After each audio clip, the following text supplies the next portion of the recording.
This is a free bus taking migrants from Brownsville, Texas to Chicago.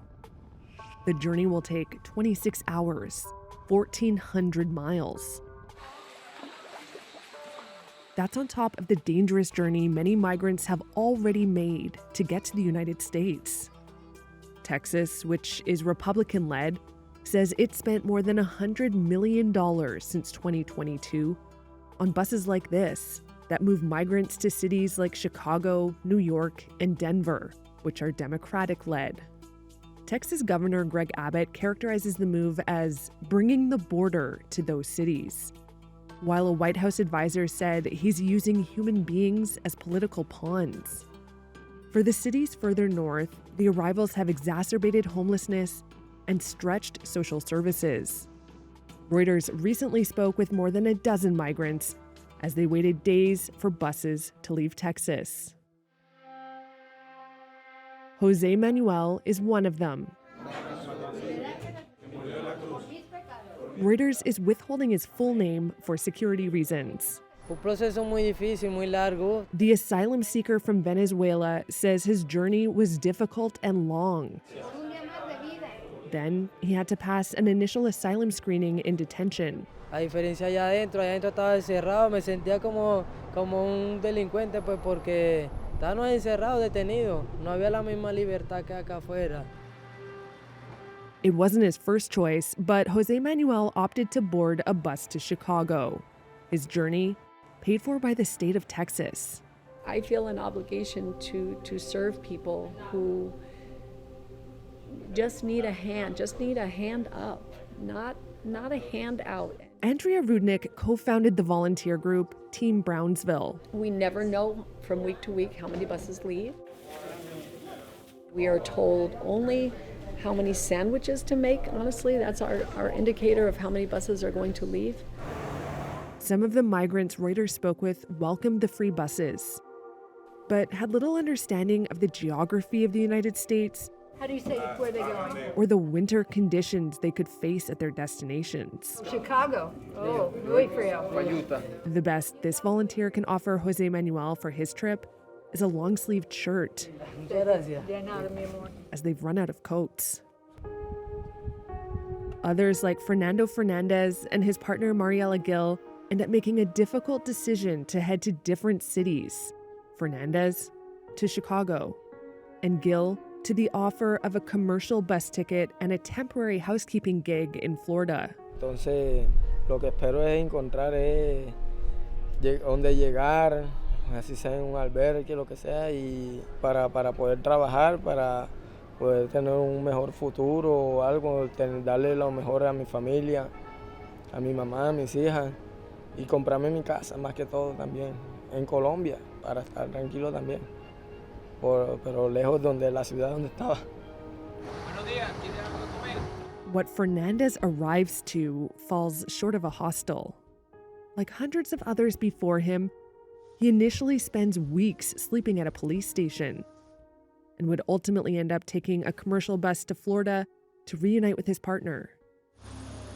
Chicago is now housing more than 15,000 migrants in shelters. But spending on migrants has sparked backlash from some who say the money should be used to help low-income Chicagoans. The federal government. Here's the city's mayor, Brandon Johnson, speaking last year. Our ultimate goal is to get people off of floors, those who are sleeping outside, to get them indoors, and we're doing all that while making sure we're investing in people who have already been here. Unlike Chicago, New York is legally obliged to house people experiencing homelessness. It has nearly 70,000 people in hotels, government buildings, and tent cities. The mayors of Chicago, New York, and Denver have repeatedly pushed for more federal money to help, while trying to discourage uncoordinated bus drop-offs. They've tried to take steps such as penalizing bus companies and pushing for faster access to work permits for newcomers. That's what Jose Manuel is waiting for. As he arrives in Chicago, he's overwhelmed by the sheer scale of it all. No, la primera impresión es que es muy grande. Chicago es muy grande, un estado muy grande y muy bonito. Pensaba que es como el principio ya de Chicago, ya me comenzó a impresionar por lo bonito que es. mucho frío.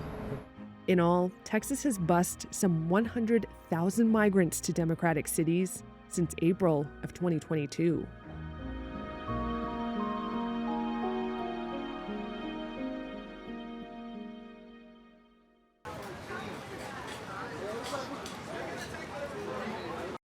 No, yo llegué el 26 de octubre, a pasar como un mes, me dijeron que tenía 60 días para podernos reubicar, ¿sí?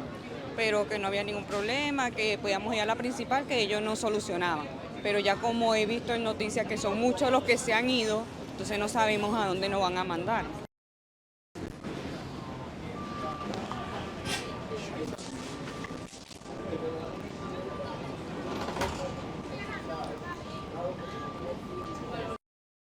Se le agradece al gobierno que nos ayudan con un techo, una comidita, ¿sí? Se le agradece, pero 60 días, muy poquito tiempo para uno conseguir, más que el arriendo acá es muy costoso.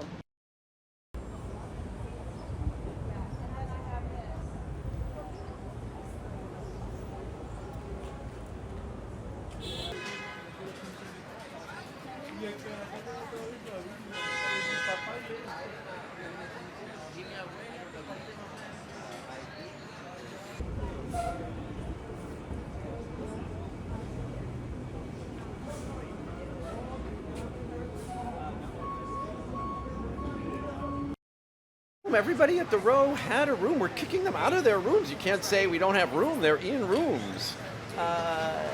Do we need more money to provide more space? Yes, but I've talked to dozens of churches and synagogues and mosques who want to provide their space. We need federal help, but we also need better management from City Hall and some basic compassion.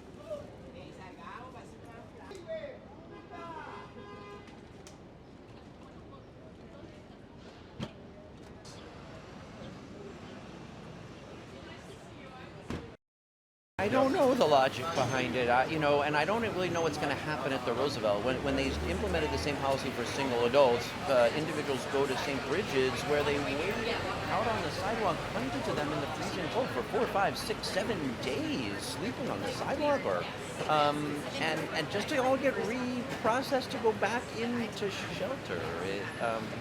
It's hard to understand the logic.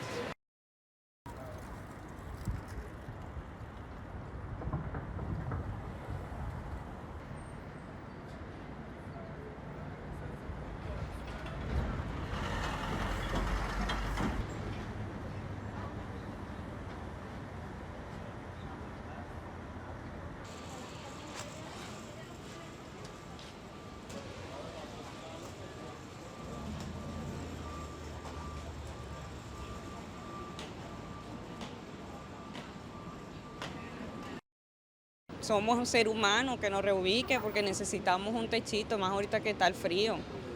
¿Sí? Que piensen un poco en los niños, en uno. Yo sé que no es su obligación porque nadie dice que nos mandó para acá, pero si vieran lo que uno pasa para uno llegar acá, es duro.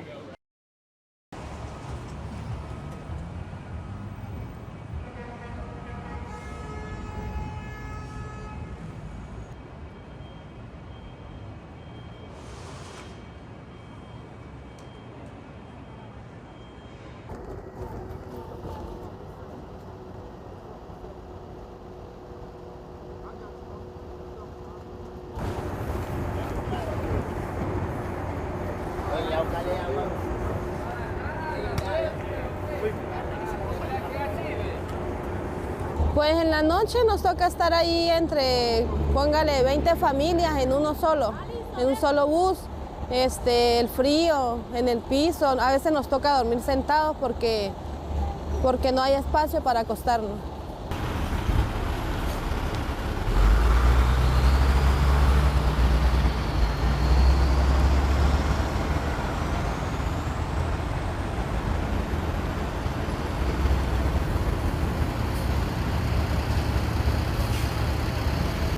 Entonces, pues, desde que llegamos acá prácticamente, hemos estado, digamos, montados en los autobuses, con la calefacción.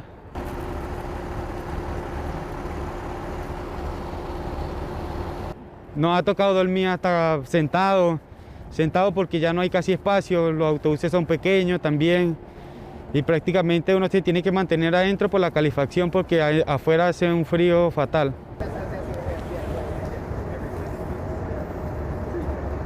Que no saben lo que está pasando, que sinceramente pues estamos siendo tratados como personas presas, como si fuéramos unos delincuentes.